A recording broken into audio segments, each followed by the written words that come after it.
ఈరోజు సనాతన ధర్మం ఏ దేశంలో అయితే పరిడవిల్లుతుందో ఆ దేశం సుభిక్షంగా ఉంటుంది అనడానికి ఉదాహరణ భారతదేశం. ఈరోజు గత 10 సంవత్సరాలుగా భారతదేశం సనాతన ధర్మాన్ని పాటిస్తూ బ్రహ్మాండమైన పరిపాలన చేస్తున్నటువంటి నరేంద్ర మోడీ గారి నాయకత్వాన ఈ దేశం ప్రపంచ నలుమూలల్లో ఈ పరిపాలన ఈ దేశం గురించి గొప్పలు ఈరోజు ప్రపంచవ్యాప్తంగా తెలుస్తూ ఉన్నది. దానికి ఉదాహరణ ఈరోజు G20 సమావేశాలు కూడా భారతదేశంలో జరుగుతుండడం నిజంగా గర్వించాలి. సనాతన ధర్మాన్ని కించపరుస్తూ మూర్ఖులు ఏదైతే వ్యాఖ్యలు చేస్తున్నారో వాటిని వెంటనే ఉపసంహరించుకోవాలి. ఈ దేశం మీద గతంలో మొఘలులు, కనిష్కులు, కుర్కషులు, కుర్కీలు ఎన్నో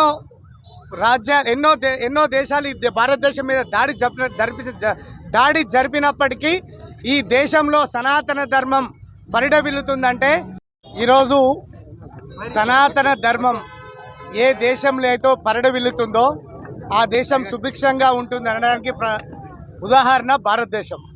ఈరోజు గత 10 సంవత్సరాలుగా భారతదేశం సనాతన ధర్మాన్ని పాటిస్తూ బ్రహ్మాండమైన పరిపాలన చేస్తున్నటువంటి నరేంద్ర మోడీ గారి నాయకత్వాన ఈ దేశం ప్రపంచ నలుమూలల్లో ఈ పరిపాలన ఈ దేశం గురించి గొప్పలు ఈరోజు ప్రపంచవ్యాప్తంగా తెలుస్తూ ఉన్నది. దానికి ఉదాహరణ ఈరోజు G20 సమావేశాలు కూడా భారతదేశంలో జరుగుతుండడం నిజంగా గర్వించాలి. సనాతన ధర్మాన్ని కించపరుస్తూ మూర్ఖులు ఏదైతే వ్యాఖ్యలు చేస్తున్నారో వాటిని వెంటనే ఉపసంహరించుకోవాలి. ఈ దేశం మీద గతంలో మొఘలులు, కనిష్కులు, కుర్కషులు, కుర్కీలు ఎన్నో దేశాలు భారతదేశం మీద దాడి జరిపినప్పటికీ ఈ దేశంలో సనాతన ధర్మం పరిడవిల్లుతుందంటే